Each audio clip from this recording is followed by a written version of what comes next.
Well, it's 12 o'clock on a Monday. You know what that means. It's nighttime at noon, live from City National Arena. If you're watching and you need to get off your phone, you can always tune into Fox Sports Las Vegas on the radio. But if you are listening on the radio, you should know that this is also simulcast on all of the Vegas Golden Knights digital channels. Welcome inside. Ashali, Vise here, joined by Vegas Golden Knights analyst Shane Hnidy. Shane, I've been on this show before, but this is my first time leading the way. How's it feel to be the guinea pig? It's great. It's nice to have somebody that truly knows how to lead. I usually have to follow Dave, so this is great. I might be leaning on you to carry me a little bit here, just like you do with Dave on We're the pregame shows. Good. But nonetheless, so the Vegas Golden Knights, 9-6-0 record through the first 15 games. If you go back to Game 5, and they were 1-4, guys were dropping like flies, not just guys, but big guys, what would your reaction be if you found out that this is where we are at Game 15? Exactly, and I think it was so daunting at that point when you think of that start, and then you're looking at this road trip, Colorado, Dallas, back-to-back. And you said the significant injuries that they had to this team, to lose two-thirds of your top line in Pacioretty and Stone in Game 2 of the season. Then you add in other elements as it continued, and just. But credit to this team and to the coaching staff, and I think it's a lot of things we heard over and over from the team and from them, about details, about needing to defend, and it didn't always look right. But they found ways to win, had great goaltending. Different guys were able to chip in. They found ways to win games. I think maybe, assistant coach Ryan McGill, Ryan Craig talked about it being day-to-day. When you mention to the coaching staff now, they've gone, won 8 of their last 10, they're like, really? Because they haven't looked at it. They've looked at it a day-to-day, not looked ahead, have not looked behind. I think Ryan McGill said, win the day, win every day was kind of the theme they had going forward. And it's paid off. I think, certainly that's the way, the approach you have to have when you have guys getting injured and another guy getting injured. And it was every game. It was just, it becomes frustrating. So you have to push that aside. It is not easy to do. It can bring a team down, but, credit to this team. And they've gotten better. That's what I've liked, is consistently you've seen their game.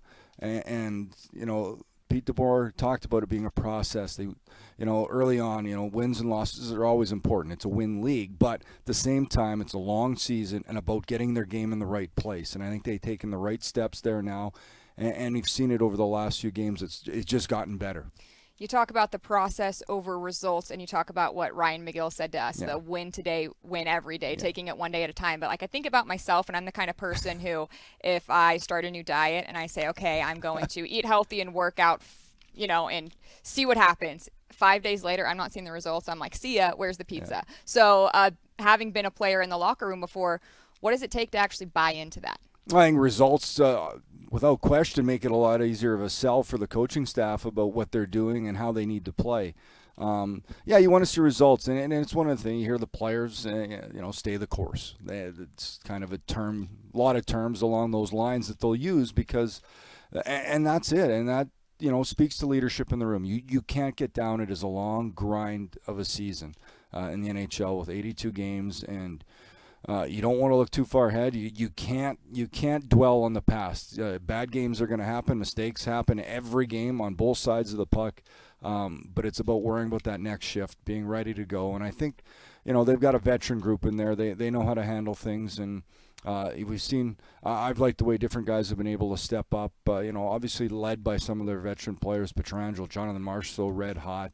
Riley Smith has picked it up. I think their defensemen, as a group, have been really good. I think that's been a strength of the team, maybe the least amount of injuries. Just Martinez out now. So they've leaned on strengths of their game, goaltending, and it's been able to pay off. You mentioned the leadership of Jonathan Marchessault. So how does the hockey that you're watching him play now compare to the hockey you've watched him play since he's been there? Where does it rank as far as the best hockey you've seen him play? I think it's right up there. And the thing I love about Jonathan Marchessault is I think he's best when he plays with that chip on his shoulder, when he's angry. And he puts pressure on himself to be a guy. He wants to be the guy, and I think that's very valuable, especially as a goal scorer. Guys always put pressure on themselves, but he really does and expects himself to be able to rise to the occasion, and he has. And, aware that, okay, we're missing, Pacioretty, who leads us in goals. We're missing Stone, who's back now, but, leads us in points.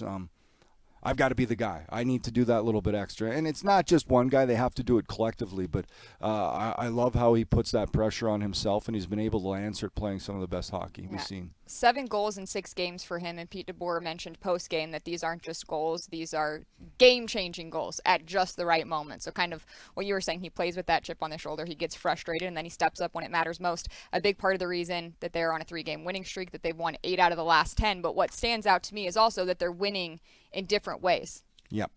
That's going to be important whenever you look at, when playoffs come, it's only about winning. It doesn't matter how you win. It's the first person to get to 4 wins, right? So how big is it that they're showing themselves right now, this early in the season, that they can come back and win, they can hold a lead, they can have a tight game, they can run away with the game? What does that do? It's imperative. I think it's so important if you want to make a deep run in the playoffs to be that type of team that can win each in every way, because not every game's going to look the same, not every series. And, throughout the length of an NHL season, you want to build all those building blocks so you can be the best team possible. Obviously making playoffs is number one, but then hitting your stride at the right time, being as prepared as possible for playoffs. And I think one thing, the word that comes to mind is they've been resilient. And I think we've seen it with some late goals, with, playing from behind. You have to find ways to shift momentum. And obviously number one is a goal. The other one we can talk about, because it's been 3 straight games now, is big hit. Braden McNabb, talking about leadership, a guy that contributes in his own way, although he added a goal last game as well, a beautiful one, 4-on-4. It's 3 games he's been able to throw that big hit coming across the ice, well-timed. It's a skill. And because of it, it's shifted momentum. It gives the bench that lift, that boost they need. And I think guys have been able to feed off it. It's changed the game. It did Seattle, the one on Tanev certainly did. Then he had the one on Pitlick. And then last game, I can't remember. I can't believe I remember the previous 2. But who was last game's hit on? Who was last game's hit on? It was massive. Yeah, it was a big hit. Anyways, we'll figure. It'll come to me here briefly. I'm sure people are screaming at the radios. It was or 3 in a row. I'm losing track because there's been so many. I know. It's just been a bunch of games. It was Vancouver. Who was it? Anyway, but yeah, certainly it's important, and I think what you ask of players, and I'm sure the coaching staff has, is, we don't want you to go out and play like these guys who are out of our lineup. Go out and play your role, and play to your strengths. And I think that's so important. And of course, the young guys have stepped up. We've seen all these first NHL goals have been really special. Speaking of that, Jake Leschyshyn will be joining the show later on. So, Shane, I know you're excited about that. You've known him since he was just a little guy. You talked about leadership in Braden McNabb. Mark Stone back last game. How huge was that for this team? I think it was great. It's a lift when you get a player of that caliber back, but certainly your captain. So both on and off the ice, it's something, as a teammate, you're happy to have him back. He's happy to be back. It's not a lot of fun sitting out. It's kind of what you expected. He missed a big chunk of time. I think he talked to you after the first period, and that's Mark Stone. He said, first one I turned it over, the second goal against, I was in the penalty box. Not the start he's looking for, but that's to be expected. You can skate all you want, your conditioning levels, get back to the health you need, but you can't simulate game action, and it takes a little bit to get that timing back, in-game timing, the read and react, everything that goes along with it. And I think we saw by the end of the game that play made to Dadonov, okay, Mark Stone's back. Yeah, it seemed like he was back by the end of that game, but in general, if you're talking about your average player who misses that amount of time, how much time are you thinking before someone's really comfortable and really back to themselves? I think it'll get better every game, and I think it depends on the individual. I think Mark Stone, you're going to see him, take a lot more control next game. Certainly, not only because he's back, but who they're playing. I think this is going to be a big test, and this is, the best winning percentage in the league is Carolina Hurricanes. So I think, the Golden Knights as a player, as a team, you get up for those games. This is the exciting. You want to play the best. You want to prove your team. And he's a guy that takes so much pride, plays with so much passion. You can just see the joy in his face when he's in the game, whether it's him or anybody else having success. He's there, and I think that just, that fuels everybody else emotionally. We'll definitely look at the rest of the homestand, including the game against Carolina, but just quickly, whenever you're looking at the game tomorrow against Carolina Hurricanes. Is that the biggest test the Golden Knights have had so far this season? To this point, I believe it is. I mean, they had the Oilers, but that was still early. I think now teams are a little more comfortable in where they're at. They've played enough games. I use the barometer. You try to get to that quarter point of the season. They're almost there. So I think at this time, they're feeling they're playing the right way. They're playing, the best structure they've played this season. So it's time when you want to take this challenge on against a team that's had so much success. Certainly what Carolina's been able to do. That East has got a lot of good teams. Florida's right there, Capitals. But Carolina, to me, is what are they, plus 20 goal differential? So they're leading the good defensively. They're good offensively. It's a tough test, and it's a matter. If they lose, is the end of the world? No, but I think this is a game you certainly makes it a little easier to get up for. And as far as the Golden Knights lineup for that game, we did just get news that William Carrier under COVID protocol. Yeah, it's starting to, it's kind of a smack back that it's still a reality, and it's going on. We know, across the league, certainly the Ottawa Senators paying the biggest price with COVID protocol and players out. But, Will Carrier, hopefully it just stays with one and he can get back healthy. But, at this point, it's something. If it's not injury, it's something else with the Golden Knights. You always kind of – I put in my mind, well, what would this lineup look like if we can get everybody back? But I don't know when or if that'll happen. So, and that's back to what we opened the show with, talking about day-to-day approach. You never know, so you focus on that day. Get ready, prep for that next game, and then move on. Exactly. As far as this morning's skate, so William Carrier was not on the ice because he is under COVID protocol. Alec Martinez was also not on the ice, and it looks like he is out versus Carolina. Pete DeBoer has just said that in his media availability that's right downstairs below us. And Chandler Stevenson was not on the ice, so, a little bit of initial concerns may be raised, but both Chandler Stevenson and Matthias Janmark are maintenance day. So hopefully we see them, but that's where the injuries stand right now. Yeah, maintenance day, I don't mind. That's just, sometimes a little nick here or there and let the guys rest up. Game day is the most important, and that's what you want to make sure they're ready for. So, but yeah, certainly they don't need anybody else to go down. Successful surgery for Jack Eichel as well. That has to be music to not only the ears of Golden Knights fans, but especially George McPhee, Kelly McCrimmon, Jack himself. It's got to be huge. I think it's a big relief for him, and I've started to, since the trade happened, you look a little more into, this procedure that he had, and I feel more and more comfortable the more I read and hear people way smarter than me and you. I have to say, I can admit that. But the way it's been able to go, it seems a more common procedure than you'd think, and it's happened in a lot of contact sports. It's new to hockey. But Jack, we've had him on. We spoke. I like his. How much conviction he has in doing this is the right thing for me, and I'm going to come back ready. He's already spoke. This is the most motivated he'll be. Now it's just time for him. He's got to heal the right way. From what the last thing I watched and learned on this procedure is now about the bone on both sides fusing with the artificial disc, and but supposedly to feel great, and in 6 weeks start getting back at it. Then it's just a matter of that time for everything to come together, and exciting. Vegas is such a hockey town now, and everybody's been asking since this trade's happened everywhere. If you run into somebody, that's usually the first question.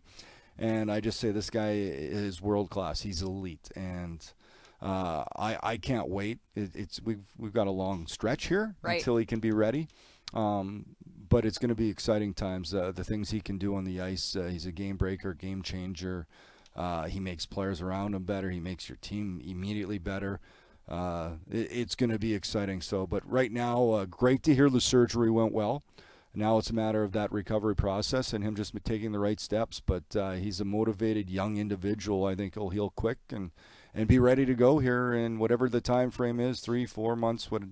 Making sure he's 100% ready when he comes back. Exciting stuff, and exciting to see the way the Vegas Golden Knights welcomed him as well. And a little bit later on the show, we will be welcoming Jake Leschyshyn, but for now it's time to take our first break. But first, be one of the first to join the Vegas Nighthawks family. Secure your seat selection priority today by placing a refundable $20 deposit at nighthawksfootball.com. Full season membership will start at just $10 per ticket per game at the brand new Dollar Loan Center located in Henderson. We'll be right back.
Welcome back to Nighttime at Noon on Fox Sports Las Vegas, also on the Vegas Golden Knights digital channels. And hey, Golden Knights fans, you need more hockey? Make sure to check out the newest team in town, the Henderson Silver Knights of the American Hockey League. Single game, group, and mini suite tickets for home games during the 2021-22 season are on sale now. Contact the Henderson Silver Knights ticketing team at 702-645-4259 or visit HendersonSilverKnights.com to learn more. And Shane, some players who we thought would be on the Henderson Silver Knights right now have been playing for the Vegas Golden Knights as we welcome you back inside City National Arena. And multiple of those players with their first goals in this last week. Jonas Rondbjerg, Paul Cotter, and Jake Leschyshyn. Exciting stuff to see. It is very exciting. Special moments for them. You're always looking to get that first game, take it in, and then from there it's about getting that first goal. And for it to happen, we almost and Jake Leschyshyn, they almost did it all in one period. But he waited a few more games, scoring last game against Vancouver off a great play by Kolasar Dodonov. It was just beautiful passing.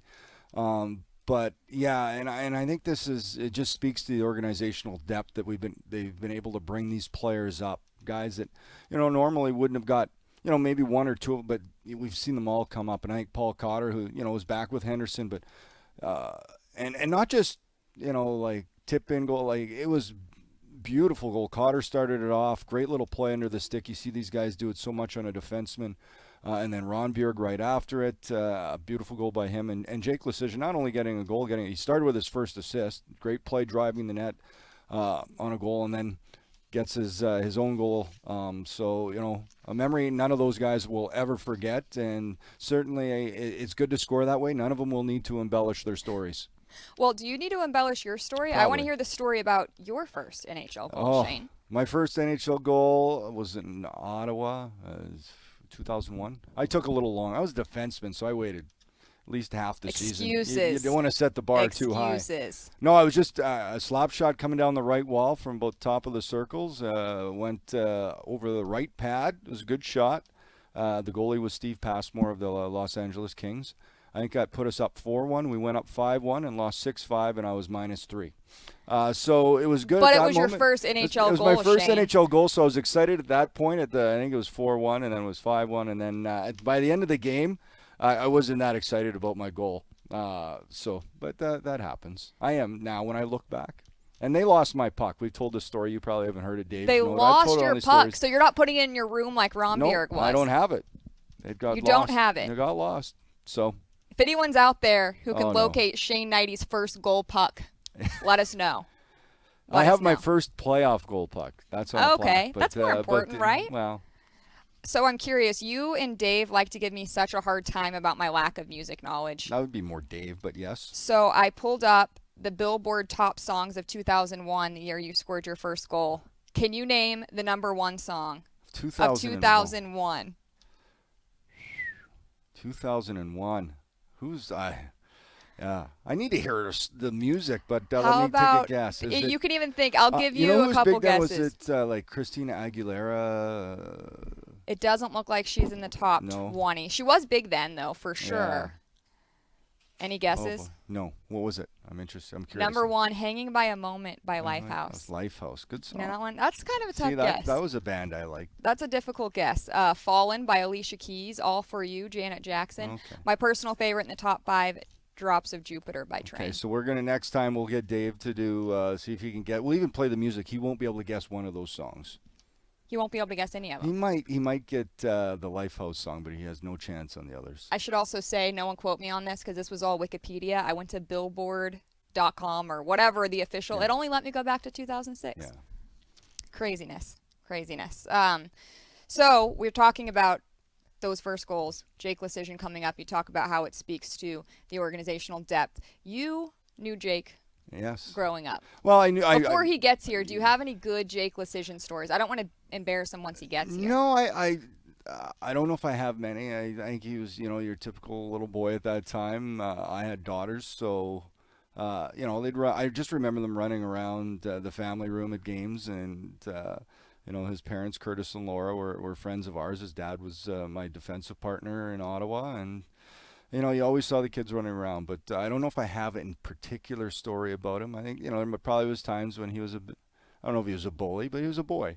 I'm going to tell him you called him a bully. No, I don't think he was a bully. He's a very nice young man. He is. It's great to see him grow up, and hadn't seen him in so long, and to watch him develop. Because I remember when he was drafted, and he went through a lot. In junior, had significant injury, able to come back, have a real good final season, then turn pro, and it's.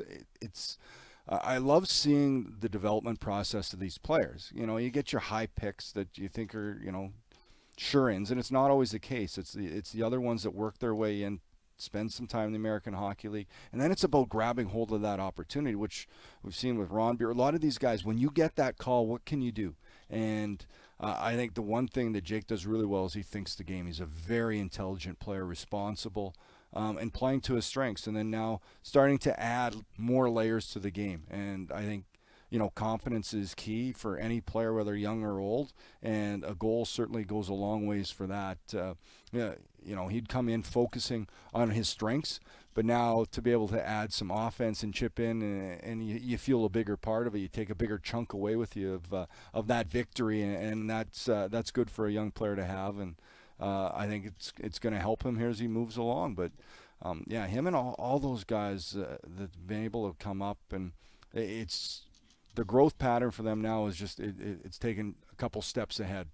You talk about thinking the game. His hockey IQ and his maturity is what seems to come up anytime you ask anyone on the coaching staff about, how he's found success here, how he's stayed in the lineup through the injuries, things of that nature. A lot of people have pointed to the fact that his dad did play in the NHL. He played with you, Curtis Leschyshyn. Obviously, he was a defenseman. Jake is a forward. But do you see any similarities in the game, or do you ever watch Jake and you think, oh, yeah, I'm sure Curtis? Well, I hope his dad's not listening. Jake's certainly got a lot more offensive skills. I hope he is listening. But, yes, both very intelligent, very calm, manners in which they take an approach to the game, and I'm sure that's certainly been passed along. Both intelligent hockey players, great people, great teammates, and all those things you can see, and I think that's just part of him growing up in that kind of world. To be around it at such a young age, I think it helps you when you finally get to it. So, well, Jake, we can ask him. Just walked in the door. Should we take a quick break, guys? Should we roll with it? Keep going. Jake, welcome. How's it going? Throw it on there. Good. Yeah. How are you? Great. Thanks for doing this. How was practice? It was good. It was good? Good. Glad you're here. So we've been talking about you for the last 10 minutes, not to make you feel uncomfortable. And your dad. I hope he wasn't listening. You asked any comparables. I said, well, Jake's certainly more offensive. He called you. So your first goal last game, something I noticed on one of the TV angles when it re-showed, it looks like you started to celebrate, and then you kind of hesitated for a split second, like, oh, is it good? Is it not? What are those 2 seconds, not even 2 seconds, like from the moment that the puck touches your stick to the moment it goes in the back to the moment you're celebrating? What's happening in the head all in that time? Yeah, I guess there's a lot going on there. For myself, I was just, I think, relieved that the puck went in the net. It's been a couple games anyway to get that first goal, but I was definitely happy to see it going, and especially I thought it was a pretty important goal in that game, and it was a special feeling for sure. It really was. Yeah, you wanted to make sure it hit the back across the line, and you've had a few opportunities throughout. So is it certainly relief? But what does it do for confidence? Yeah, I guess it takes a bit stress off your shoulders, and I can go play a bit more freely. Maybe when I get that next opportunity, I won't feel like this needs to go in the net, or it's not going to get another chance like this. So. I've felt I've had some opportunities before, and so to see this one go in though was really nice. You talk about the opportunities that you had. You had both your first point and your first goal in the same game. You had opportunities before, but the thing about you is you weren't getting impatient to where you were trying to do too much. People continually talked about your maturity, how you continue to do the right things away from the puck. How'd you stay patient? Yeah, I guess patient was a key word in that. I knew I would get an opportunity with just the way I was playing. I try to stick to the details as best as I can. So I know there's a lot of power for scoring goals on this team. So I guess the pressure of scoring a goal isn't, I guess, that big on me in the big picture. So in that sense, it was nice. But it was definitely, I guess, just a lot of hard work, and just I knew the time would come. So when you come into camp, which I know the last couple seasons have been strange for everybody, not only even in the hockey world, but you come in with the goal of making the team. You never know, but reality, you think maybe I'm going to start in Henderson, but now you've kind of gotten this good chunk of games in a stretch. Not just a look. You've been in the lineup. You've moved up. You've played penalty kill, special teams. When you look at it now, what have you learned at this point, playing in the National Hockey League, and how comfortable are you starting to feel? Yeah, I guess every season that I come into camp, I try to show that I've put in work in the summer to get to that next level. And I guess for me, just trying to play faster is the biggest thing I hear from exit interviews at camp and whatnot. So, just getting stronger and faster in the summer and trying to, I guess that gives you a bit more confidence coming into camp. Every year I felt I've gotten a bit better, but I felt with the lineup and the roster that this team has, I would probably start in Henderson, like you said. And then, I always knew that I was getting closer to that call up, and I just was fortunate that came early this year. I mean, obviously injuries played a big part into probably that, but I got to just take advantage of that opportunity. And it's been awesome being up here, and I feel like this has been probably in the stretch of the 3 seasons that I've been playing pro so far. I feel like in this 13 games or whatever it's been probably like the biggest development stage for me in seeing what it really is. What has surprised you most about the game at the NHL level? I feel like it's a lot cleaner game. Everyone can make plays. Everyone can make good passes. So it's you're going to get the puck. Where it's going to end up in certain situations. So, but honestly, I don't try to change my game too much, and I just try to use my speed and get in on the forecheck and try to create zone time. And then, it's definitely a fast game. Well, obviously, your mom and dad were big influences on your hockey. Your mom probably driving you around and everything, dad, for what he was able to do. But who was your favorite player, or was it dad, or who was your favorite player? Who'd you look up to? Who do you try to say, I'd like to play like that? I guess growing up in Colorado would be Joe Sakic. That's a good one. Yeah. So obviously a great player. And then kind of once he retired, I kind of looked to guys like Jonathan Taves. That two-way center was something that I try to model my game after, and I think he's a great model for that and for myself to try to be like. What'll it be like whenever you get to play Jonathan Taves? Have you thought about that? Like if you're on the ice whenever we play Chicago, like is that a moment that you dream of, or what does that feel like? Yeah, I guess for me, every game, I think I've kind of just noticed a player or two that's caught my eye that you're just like, all right, that's pretty cool that you get to play him, or you grow up watching him. And I think once the game starts, you just try to block it out, but it's definitely cool when you look over maybe in warm-ups and see that star player that you've been watching. Or who's been the biggest one so far? I was gonna say everybody asked what was the whoa moment. I remember when I was warm up and Mark Messier was on their side with New York Rangers, and I skated by. I'm like, for me, I think it was Zdeno Chara. I feel small. Yeah, so I've watched him for a long time, and I think it's kind of funny growing back. My dad played with him, and so that was a pretty cool moment seeing him across the ice there, and Jason Spezza was another one. So, definitely really cool moments there. I'm sure you made a lot of phone calls after the game on Saturday. Who had the best reaction?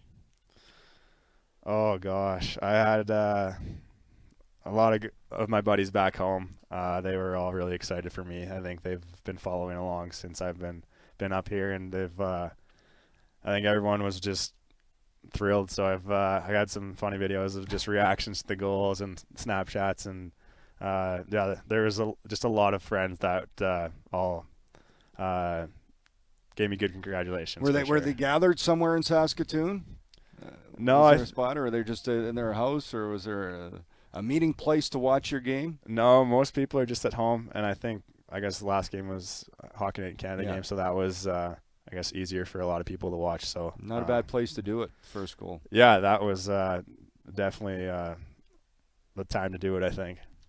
I noticed you did an interview with them after the game as well, right? What is that Like, what is that like whenever they're choosing you to you just played Keep your the first towel? NHL game this season? Like, Yeah. what's that like? Yeah, I was kind of shocked and that they had asked me to do that, and it was, I guess, just talking to Scott Oak after the game was really cool. And you see all the interviews, obviously, growing up and of the different players, and I was hoping to get a towel. I didn't get a you didn't towel. get a towel? Yeah, I know. Oh. Can I we know. get him a towel, I please? because I remember. I know for me it was Ron McLean. I think I was about my 10th or 11th game, and I was in Toronto, and that's a big deal for Canadian Kid Hockey Night in Canada, and then to get the interview. So, So Shane, I'm gonna make sure. I'll talk to Scott. We'll get you a towel. yeah, Shane doesn't have the puck from his first NHL goal. I learned that during the show, Really? which is a I got travesty. lost in Ottawa. And you don't have the towel from your Hockey Night in Canada interview, so we've got to fix these things. Speaking of, I think the towel will be a lot easier. I know. Where's your puck going? It'll probably just sit in my room, to be honest with you, but I probably won't lose it. Yeah. Yeah, Shane lost it. I like that. He tried to blame it on someone else. I'm going to say that Shane lost it. No. Yeah, I'll keep it safe. All right. Perfect. All right, Jake. Well, thanks for joining us. Well, thanks for It having means me. a lot. Congratulations. Congrats on Thank all of the accomplishments, being up with the big club. It's been fun to watch you. Yeah. Good luck tomorrow. Thank you. I appreciate it. Thanks, Jake. Thanks, Jake. All right, we're going to head to a quick break. But first, the spectacular Hotel Californian in Santa Barbara, California is the newest exciting addition to the Foley Entertainment Group. Experience an extraordinary stay in one of 121 luxury guest rooms and suites. Taste the region's finest wine at Foley Food and Wine Society Tasting Room and treat yourself to unparalleled massage, the Moroccan-inspired spa, all in the heart of the American Riviera. Designed for domestic and international guests alike, Hotel Californian is the perfect destination for any traveler seeking a one-of-a-kind luxury experience. Hotel Californian is Santa Barbara's premier urban destination. Visit hotelcalifornian.com to book your stay today. We'll be right back.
Welcome back to Nighttime at Noon here on Fox Sports Las Vegas. Also simulcast across Vegas Golden Knights digital channels. Ashali Vise joined by Golden Knights analyst Hnidy. We just had Jake Leschyshyn on the show to talk about his first NHL point, first NHL goal. Good stuff there.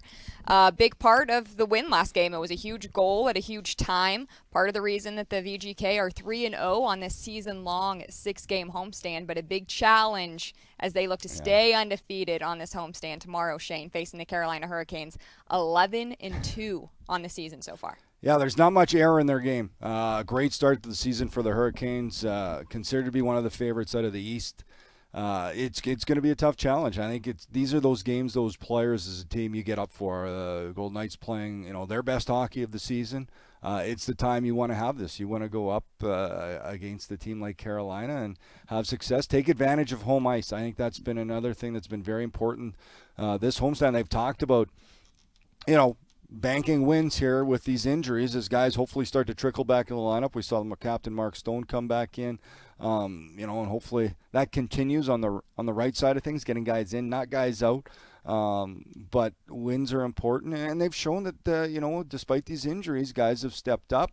They've played well, and I'm excited about the game tomorrow. And I think, it's important that's where their focus is. They know they've got 3 left on this homestand, but you're never looking ahead. They'll be looking at Carolina, focus on that before Detroit and Columbus, 2 other teams that Detroit's kind of been a surprise, as has Columbus. They're both playing good hockey this year, so there's no easy games, no easy nights. You talked about Detroit being a surprise. I would think that they might be able to get up for that game as well, given what happened in Detroit. One of those games where they felt like they did things the right way. It's just a frustrating kind of loss. Is that going to add some motivation on Thursday? I think so. I think, that was one of those games as the end of a tough road trip, and that game was the difference of a good road trip or a great road trip, and it ended up being good, losing to Detroit. They probably one of their best starts they'd had in a while. Pete DeBoer was happy with it, even though they came out of it down 2 goals after the first period. But it also, I think, having played a team and, coming off not normal seasons, they hadn't seen them in a long time, so there's a little – you're a little more familiar with your opponent. It makes the scouting report a little easier, the film, everything they'll go through to get prepped for Detroit. So they should be more prepared, ready to go against them. Columbus will be a whole new scouting report, a team they haven't seen forever, but as will Carolina. But I think a little more aware with Carolina and how dangerous a hockey club they are. You talked about taking advantage of home ice. Feels like there's been a little extra buzz in T-Mobile Arena lately, hasn't there? That 5-on-3 on Thursday night against Minnesota. The place just erupted, not just for goals, but for everything. It's nice to see the life back in the team, not only the team, but the fan base as well. So winning does that. It does. It's fun. Winning is fun. And that's what makes it. Breaking news. T-Mobile's always an incredible atmosphere, but when the team's winning the way they have, and real gutsy efforts, different ways you mentioned, whether it's a great shorthanded effort, a big hit, whatever, goals, it really lifts the crowds. Big saves, seen it all, and it's been some great hockey, and that needs to continue as they try and take advantage of this homestand, being at home, because it is such an electric place to play. Their AHL affiliate, the Henderson Silver Knights, not doing bad either. 6-4-1, 4th in the Pacific. But you have to think a lot of the players who they would typically lean on are up here with the big club, not to mention I know they've had a couple of COVID cases. They've had some injuries as well. Like you talk about the organizational depth, like you're seeing that all the way down right now. And key injuries. Gage Quinney's out. Right. Jack Dugan's out. And then you bring up Ron Buer. Cotter was missing for being up here. Jake Leschyshyn. So, that filters down. And credit to them and their crew down there that's been able to do the job as the whole organization's looking to get back to health. Exactly. So keep an eye on the Henderson Silver Knights. As far as around the league, Alex Ovechkin passes Brett Hull for 4th on all-time in goals. Your reaction to that?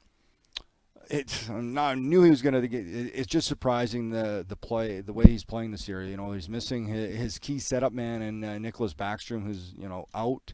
But Ovechkin looks great. You're seeing this resurgence from a few guys. I could also, we'll talk Ovechkin, but Ryan Getzlaf, Anaheim, with a surprise start to me. He looks like he's playing like 10 years ago, as is Ovechkin, who just, Wayne Gretzky said it, so maybe I should. The greatest goal scorer we've seen play this game. The way he's been able to have consistency, stay healthy, all that's going to play a factor as he continues to climb the list. And Well, we'll see if he eventually gets to that big number and passes Wayne Gretzky. That's a few years down the road, but if he keeps playing like this and keeps this pace up, it is certainly doable. And it's great to see. I think it's good for the game when you have a guy that can score goals like that and do it for so long.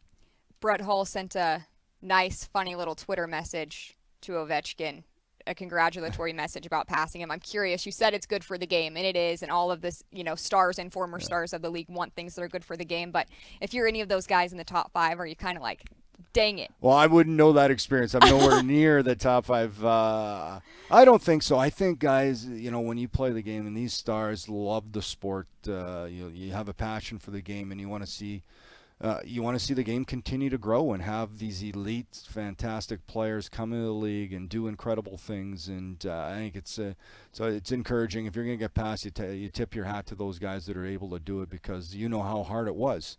And I would feel that's exactly how all those guys would feel about Ovechkin coming up and passing and continue to climb this great list.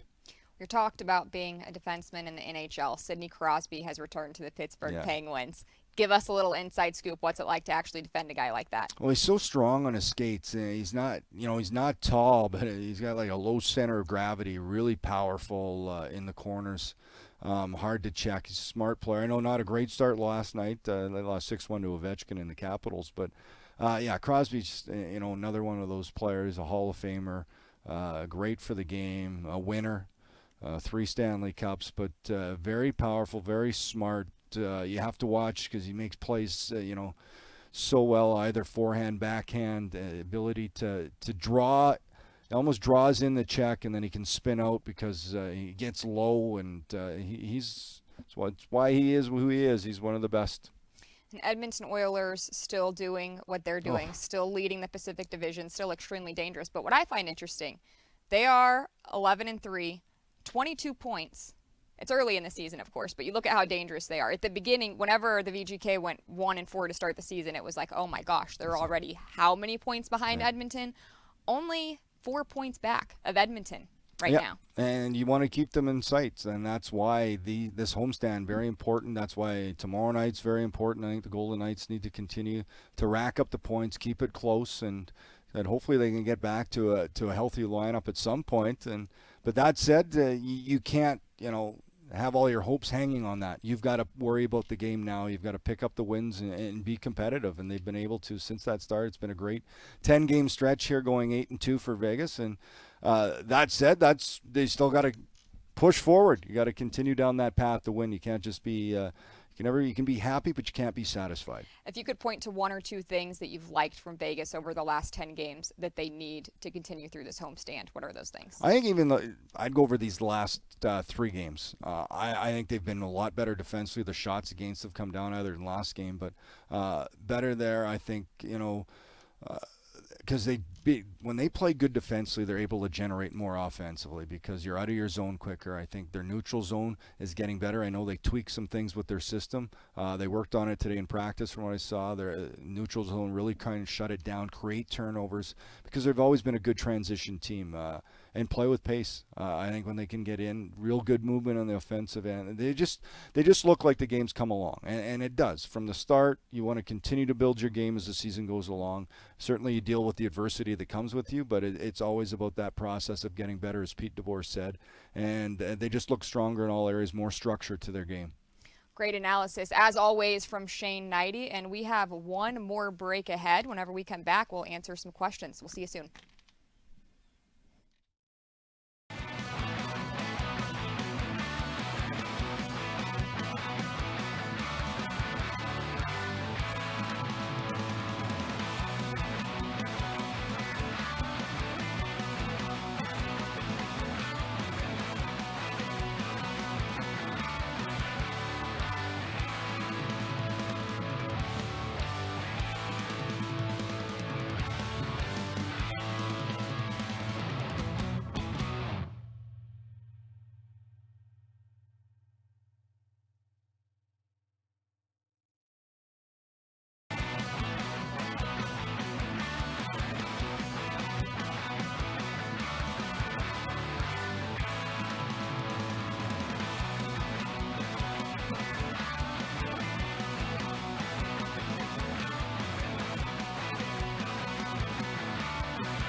Welcome back to Nighttime at Noon here from City National Arena. And with the holidays coming up, listen up. For exclusive Vegas Golden Knights gear, visit one of the Vegas Golden Knights official team store locations. The Armory, located at T-Mobile Arena.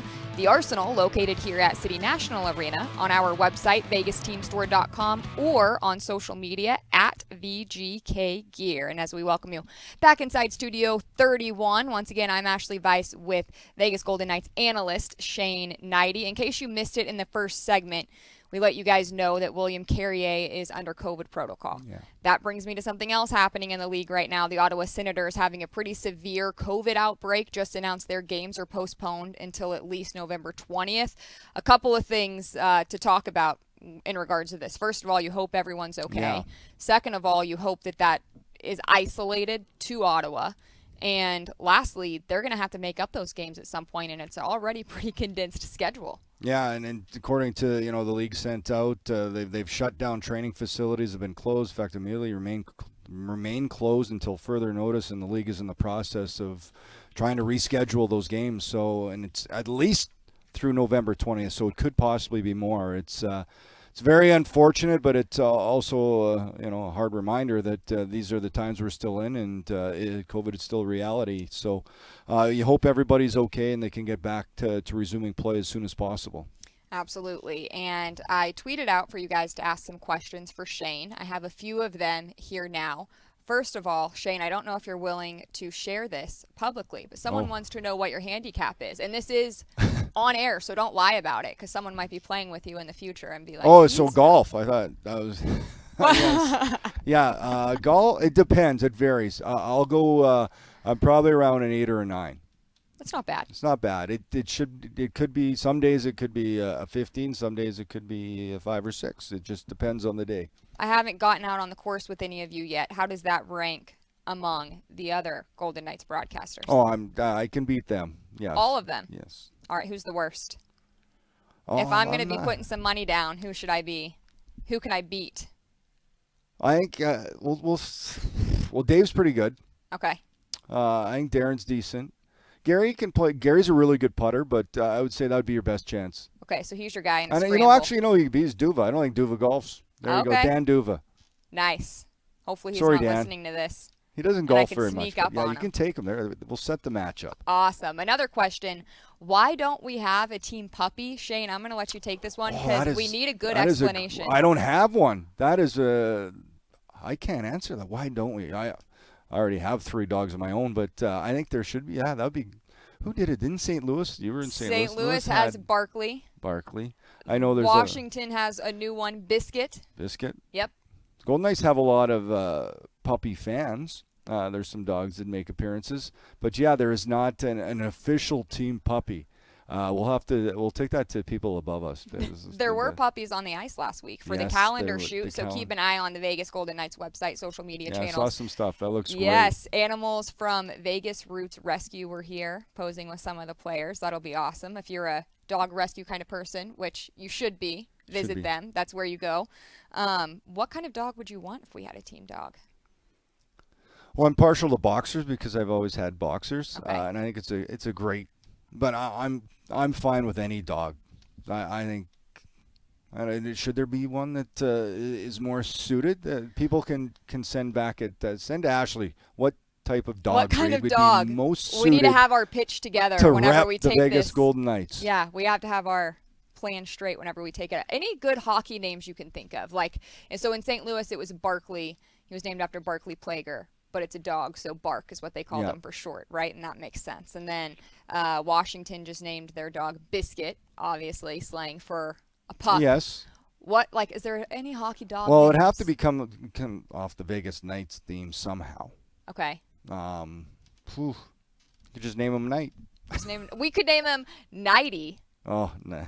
As an ode to Shane. Spell it Knigghty. And then it's an ode to the Golden Knights. Hnidy. It's an ode to Shane Hnidy. That's my vote. Someone asked if either of us have ever tried disc golf. I have not. I have. You have? I play all sports. Yeah, I'll do anything. Well, all around athlete. I don't know, Shane disc Hnidy. golf. I've seen, you see some videos of stuff. There's some impressive stuff you can do in disc golf. I think I played once a long time ago. The same person asked if there are any other hobbies that are lesser known. You have any other hobbies that are lesser Hobbies, golf. I like cornhole if they're talking sports related. Actually, Dave and I were partners. We did a trip to Rock Creek with a big group, and we ran the table. You ran the cornhole table. Yeah, we were in control. I'm a pretty competitive person at anything I play. But for hobbies, golf, relaxing when I can. And surprisingly, I like reading. Yes, I do know how to read, Ashali. What do you like to read, Shane? I like all types of books, but I've been on kind of a spy thriller kick right now. Spy thriller kick. Yeah. All right. Well, if you need any spy thriller recommendations or book recommendations at all, hit up Shane Hnidy. Shane, any other thoughts as we head out for the week? No, I think I'm just excited to see tomorrow. A real tough test for the Golden Knights as the Hurricanes are in town, and I want to see them continue to run the table here at home. They've had a lot of confidence. Their game's getting better, and it's going to need to be at its best to take over and beat the Carolina Hurricanes tomorrow. All right, everyone. Thanks for listening to another episode of Nighttime at Noon. This is Ashali Vise along with Shane Hnidy. We'll be right back here next Monday.